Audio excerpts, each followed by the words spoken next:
How do I start taking conscious actions? Because we are so reactive, aren't we? Is anybody still struggling with reacting to things? With old beliefs? So, one of the ways that I've found has been most powerful for me, and I'm by no way a guru, I'm not here preaching, but it certainly had massive effects in my life, was when I started to sit this Vipassana meditation. And it's a non-sectarian technique, although the Buddha did sort of bring it to the world. And it's effectively, there's centres all over the world. I think there's about 140 of them now. And this guy, Goenkaji, brought it out again in 1969, 1970. And isn't it amazing? In that time, there was virtually no centres in the world. Now I think there's 149 or 150 odd centres. There's no advertising, no marketing. It's all word of mouth. Nobody gets paid 1 cent. It's totally voluntary, the whole process of serving and the money that gets donated. And there's now just all these centres. There's no hotel chain in the world has a record like that. So there's something going on there. But anyway, the commitment is that you sign your life away for 10 days and you'll go to a centre. I've been to, there's one at Blackheath. I think there's a few in Australia, but I've done Blackheath and Pomona many times. And for 10 days you commit to give your car keys over, your wallet and your mobile phone, so your connections with the outside world. And you commit to not talk for 10 days, not to any of the other students, not make eye contact with any of the other students, not even a gesture, not even hold the door open for them. You're there on your own to work on yourself. And that's a pretty big commitment because people are so busy today to find 10 days to do that. But I've done 3 and 4 in a year, and the results are just amazing that you get in your life. But what happens is for the first 3 days, and the only reason I'm telling you this is to teach you a way to possibly not react. Okay? So for the first 3 days, you'll start to practice a technique called Anapana, which is just observing your breath as it is. Not as you want it to be, as Goenkaji says. There's a lot of other techniques of rebirthing and Satori breathing where you control your breath, and they have their own effect. But this is you sitting and just observing your breath as it is, whether it's quick or slow, left nostril, right nostril, whatever it is. Now that sounds really easy, doesn't it? Because your breath's with you all the time, isn't it? So I challenge those of you who have never heard of this to go home tonight and just try and sit on your butt for an hour and just observe your breath. Now when I say you're observing it, you're just observing it coming in and out. How it feels, is it warm, is it quick, is it slow? So what happens is, of course, 1, 2 breaths, 3 breaths, my first girlfriend, what she did to me. Oh, hang on, I'm supposed to be observing my breath, and you bring it back. Oh, and then you'll be off on what you did at school. Oh, gee, I'm supposed to be observing my breath. You'll be lucky to get 2 or 3 breaths in as a new sitter, and your mind's gone. And on the first night, every night, Goenkaji does an hour of discourse, and he'll say, oh, what a fleeting mind you have. What a chattering mind you have. So it's good that you're not talking to anyone else because there's plenty of voices in here, let me tell you. So, but what it's designed to do in that 3 days is to build your focus or your concentration of your mind so that you're consciously aware of certain things. Because all those other thoughts were just reactions of past and future. They're all reactions. And then hopefully at the end of the first 3 days, you'll be having longer periods of time where all you're doing is observing your breath. And as an old sitter now, and when I say I'm an old sitter, I've done maybe 7 or 8 sits. I know people have done 30 and 40 sits. And they do them now for 20, 30, 45 and 90 days. Can you imagine sitting for 90 days without talking to anyone? Steph? Not impossible. Mission impossible. But at the end of the 3 days, hopefully your focus is longer, a longer period of time of you being able to just observe your breath. And there's times I can go a whole hour now, and then you'll actually transcend and do things above mind and matter. Let me tell you, you can have some amazing trips. But at the end of the 3 days then, during the 3 days, let me say, what happens is because you're sitting cross-legged for 14 hours a day, are you used to doing that? So what happens? For those people who have sat in the room, what do you start experiencing? Pain. Absolutely. Now, if you're sitting, if you're feeling some pain or some itchiness, what do? You're having some itchiness right now. So you start to scratch. You react, don't you? So when you're sitting in all this pain, and for me, I used to be a long-distance runner, it felt like there was a surgeon with a scapula trying to pull my patella off. And you're sitting there, so your unconscious mind is going, Mark, move. But you don't move. Okay? So you just observe the sensation, and you bring your conscious awareness back. I can see some Vipassana sitters having flashbacks. Bring your conscious awareness back to the breath. So your unconscious mind is now toying with you, making you want to move and react, but you don't. You bring it back to the conscious awareness of your breath. So at the end of the 3 days, then you then start to practice Vipassana, where you move your conscious awareness then to the top of your head, and you'll start what they call scanning and looking for sensations on your body. And you'll observe either nothingness, blind spots. A lot of new setters will have blind spots, or there might be itchiness or heat or pain or whatever it is. And the technique is designed for you to observe it objectively, not from a reaction point of view. So if you observe a nice sensation or banga, full free, that's great, but don't be attached to it. If you observe pain, then that's fine too, but don't be attached to the fact that you've got pain, because all misery comes from wanting things that you don't have or not wanting things that you do have. And so then what happens is you'll start to observe things from a detached point of view. So now when I experience pain, I'll notice it in this knee, not my knee. Not I, mine, my knee, my pain. It's just this knee, and you'll be very detached from it. And it's a very, very powerful process. Because we think that we're these physical beings, and we're imprisoned in these physical bodies, right? When you can start to detach from the physical pain or the physical sensations, you can then start to detach from other things in your life.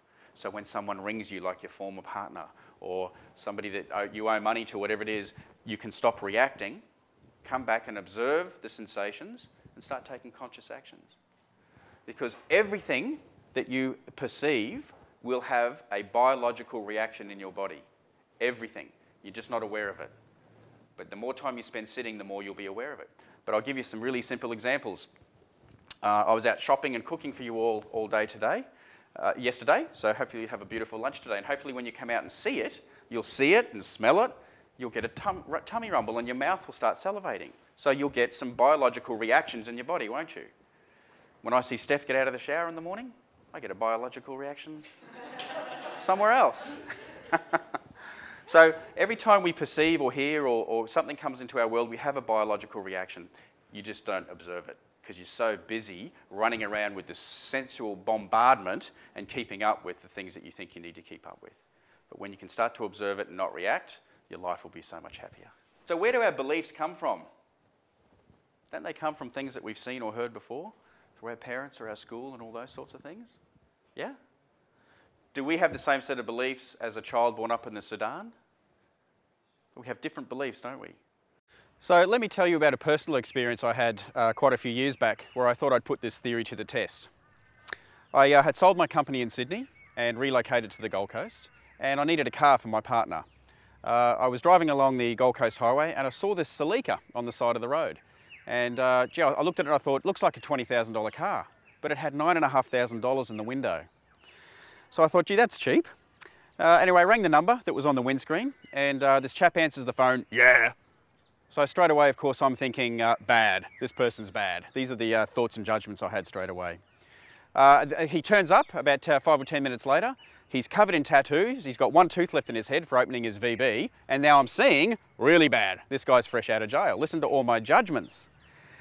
Anyway, we take the car for a drive, and the car drives really good.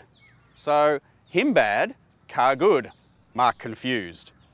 So we get back, and I say to this chap, I think his name was Greg, and I said, Greg, I'm quite happy with the car. However, I'd like to take it to the RACQ and have it checked out.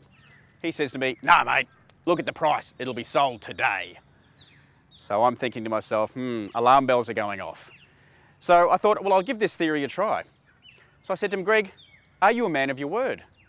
And there was a bit of a pause between us, and he looked at me and he said, yep. I said, well, I'll tell you what, Greg, I'm happy to give you full price, the $9,500 that you're asking, if you can give me a gentleman's agreement, just a handshake, of a 3-month warranty on the car. He looked a little puzzled and he said, full price? I said, yeah, full price, Greg. And he said, okay, deal. So I bought the car. Anyway, I take it home and I explain the whole story to my partner at the time. And she looks at me and thinks, bad. Me bad. Silly decision.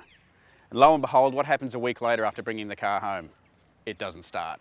So where do you think I'm at? Do you remember I spoke before about how we're such reactionary beings? What did Mark of old want to do? I wanted to react. I wanted to ring this guy Greg, call him a few names, and accuse him of selling me a lemon. So I rang my life coach at the time, Mylene, and I said to her, this is the situation. She said, well, Mark, have you even called this guy and allowed him to show up to be trustworthy? And of course I hadn't. I judged and hung, dried and quartered this guy in my mind. What do you think would have happened if I rang him and abused him? That's right, he would have told me to stick it. And I could have been right. I could have been right about people being untrustworthy. So Mylene said to me, well, Mark, go and sit and meditate for an hour, get into a loving space and give the guy a call. I did it. Begrudgingly, I did it. But eventually I built up the courage to call him, and the phone call went really well. He actually said, do you know what Autoleaders is? And I said, yes. He said, well, get the car towed there, in his gruff voice, and I'll pay for the towing. So that surprised me. Anyway, we met at Autoleaders about 3 or 4 days later, and you know, we're waiting in the waiting room, and it's uncomfortable. I'm uncomfortable especially. And the head mechanic comes out and says, well, gentlemen, it's not good news. The head gasket is blown on the motor. And if you know anything about mechanics, that means the motor's no good. He said, look, it's going to cost roughly $1,500 to fix. Well, my heart's pounding. This guy, Greg, after probably, it seemed like 10 minutes, but after probably 20 or 30 seconds, he looked at me and he said, I'll fix it. Well, you could have knocked me over with a feather. And I looked Greg, left eye, and I said to him, you've got no idea how important today is for me. And he looked at me and said, me too. But it showed me that I was responsible for the outcome that happened in my life. I didn't react. I took the time to sit and make a conscious action, and I therefore changed the result that was in my life. And you know what? Maybe I'm the first guy in a long time that gave Greg the opportunity to show up to be trustworthy instead of ringing him with abuse. So that was my first experience, and since then I've had a multitude of experiences that have told me that this theory works. What I want to run through now is I want to look at some of the influencing factors that you might be allowing yourself to be influenced by. And so now you can maybe be a bit more conscious about the environment that you're putting yourself into. Yeah? What things might be influencing us? What about this? If anybody's done any motivational work, or like Tony Robbins will say, fear and love, or pain and pleasure. Fear and pain are the biggest motivators. They're the ones that they use the most on us. We've all got the fear of terrorists and war and swine flu and all that sort of stuff, don't we? Well, why do we have that fear? Aren't we allowing ourselves to have that fear by watching certain things and reading certain things without possibly doing the research as to what's true behind it? So maybe just start looking at being conscious about what your environment is. What about the media? Steph and I got rid of we didn't get rid of the TV, but we turned Austar off about 3 or 4 months ago. Not that we ever used to watch the news, maybe once a month. I call it the Comedy Channel, right? I watch it for a bit of a giggle. But, you know, we just got rid of it altogether. And so now we just attract the things that we need to hear. Okay? I did a workshop, I think 3 or 4 workshops ago, and I had no idea that the oil was spewing out all through the oceans. I had no idea. I'm glad that I know now, but I don't need to sit and hear that 10 times and whatever the propaganda is around that. What about religion? Religioning people. I'm not here to run religion down, and I certainly don't want any religious debates to break out in the audience as they have in the past. But yes, I think that the churches of the old day have a fair bit to answer for. You know, they used to disembowel people in public. People used to bring their kids to watch it for heresy. Wow, well, it's bad old days. What about the governments? I know I'm already in a room full of believers by running around the room this morning, but just be careful of what your government tells you. Currency. Even though I have a pretty good understanding of how currency rules our life, is anybody else still feeling ruled by currency? Like when I went to the service station yesterday to fill up, I couldn't give the guy a hug. He wanted some of that stuff. So we're all still...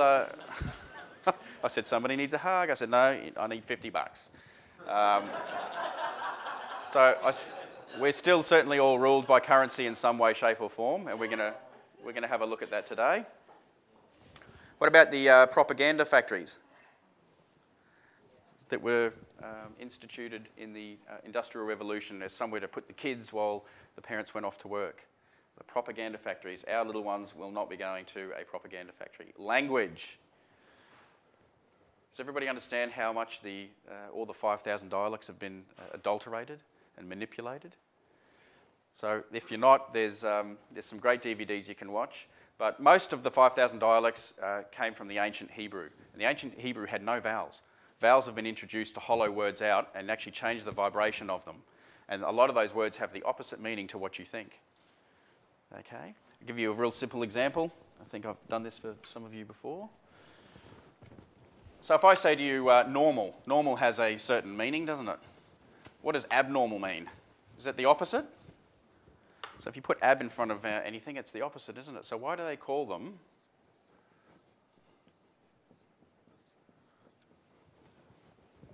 Aborigines? They're telling them they're not original, so you don't have any rights.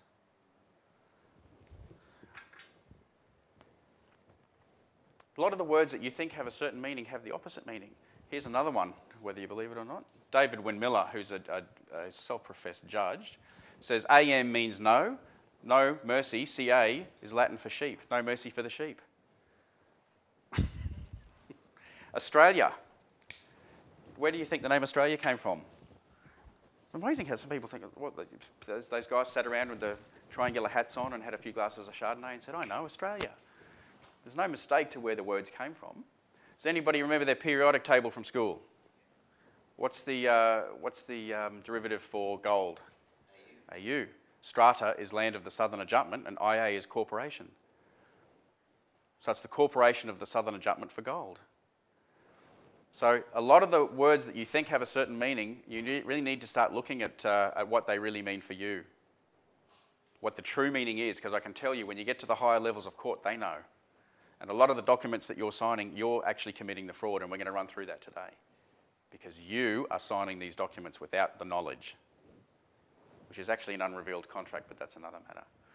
So I'll talk a little bit about language throughout the day today. I've been studying for a fair while now Judge David Wynn-Miller's work. It's called Quantum Language, and it was really heavy going to start with. It's like learning a new language.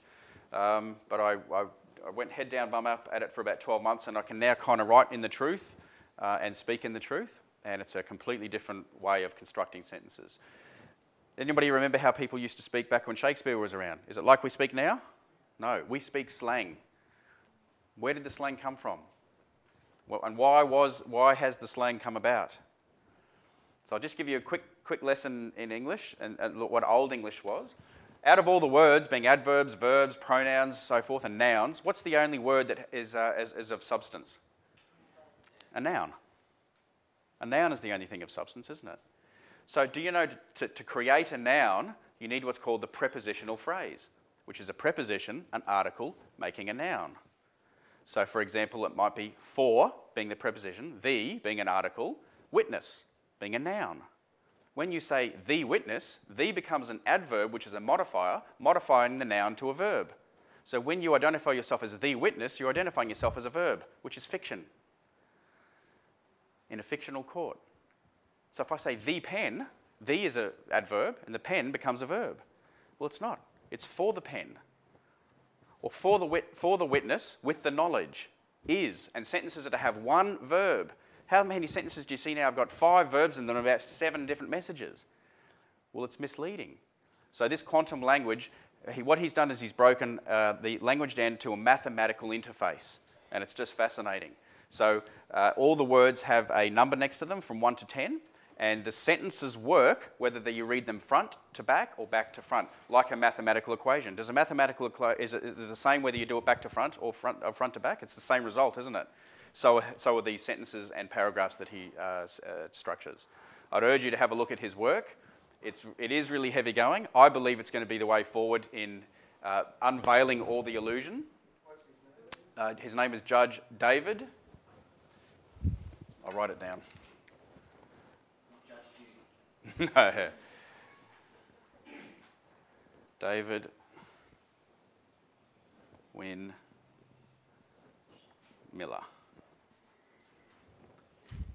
I'll go through what the full colons mean shortly.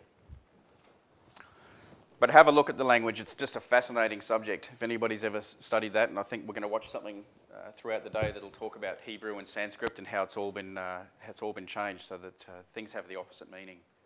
No wonder we're confused. Food. How are we controlled by food? Does anybody know how we're controlled by food? Some awesome movies, guys, that you can get. There's Food Matters. I think The Structure of Food is another one. There's a whole heap of them. There's a new one that's just come out called One Man, One Cow, One Planet. And it's all about how food has been manipulated. The farms, the seeds, the pesticides, all that sort of stuff has been manipulated. And the food has a whole lot less nutrients in it to what it used to. It also goes as far as things like aspartame and the fluoride in the water. Is anybody hearing that for the first time? If you guys drink diet, stop. Please stop. Diet is full of aspartame, which is one of the worst things. Don't drink tap water. You know, we're so lucky. Steph and I live on 10 acres. We've got our own chooks and veggies and tank water. Tap water is full of fluoride, and fluoride is what the Nazis used to subdue the Jews when they were in the concentration camps. You can Google all this stuff. Don't take my word for it. But please start being very conscious of what Don Tolman says of what you put into your body temple. You've only got the one of them. Okay. The medical industry, we've already sort of spoken about through Don Tolman what the medical industry does. But what are the two biggest industries in the world? Banking and pharmaceutical. And then resources, the oil, closely followed. So these are massive industries. I'll give you some very quick examples. Because of my condition, I have to go and get my blood tested every now and then. And the last time that I was in there, the doctor said, "How old are you?" I said, 43. And he said, "Oh, we better get you tested for prostate." And I said, "Go your hardest, mate, let's see." So, and then he tested me for a few other things. You don't want to say that. Eh? Oh, he was taking the blood out anyway, and I just wanted to see, just for a bit of humour. So I went back a week later. Actually, I got a letter in the mail. No, not a week later. Steph and I went and sat a Vipassana course, and we get back, and of course I want to make sure that my cell count's all good with the condition that I had. And I come back to a letter from the doctor's surgery saying, "You must contact the surgery as a matter of urgency, or this matter is urgent." And so Steph and I were like, whoa. I jumped on my motorbike, had a bit of a ride, and I thought, okay, don't get back into fear. If something's happened, it's happened. And we had a couple of hours of not so nice thoughts. And then I went through the rest of the mail and saw another letter from the same doctor's surgery, and it said, "Oh, we apologise, we should have said not urgent." but look at the reality I created for myself just by a few words on a letter. Anyway, so I went back to this doctor and said, okay, what's the result? And everything was fine except for my triglycerol, which is a triglycerol, is that right? Anyone in the room? And my bad cholesterol was up, my good cholesterol was okay. And he said, so I better prescribe you some cholesterol medication and something for your triglycerol as well. I'm like, he started writing this out. And I said, well, don't you think you should talk to me about my diet? Oh, well, he was Indian. He said, no, I'm telling you, this is the quickest way. Most people don't do anything about their diet. I said, well, thanks, Raji, but I'll do something about my diet. Now, the fact was I didn't really care about those tests, and I had a breakfast and a cup of chai tea with honey in it, so I'm not surprised that those levels were up. Steph was the same. We're having a home birth, and she had to go off and get tested just to find out what blood type she was. And she went back to the doctor, and he was not the same doctor, but he was amazing as well. He said, oh, how are you going with the pregnancy? She went, oh, I'm a bit tired. He goes, you're depressed? She said, no, I'm tired. Well, if you're depressed, how about I give you something? And he started to write out a script for antidepressant tablets. So it's an industry. It's an industry, and they go to university, uni meaning one version of information. Who do you think funds and supports this whole industry?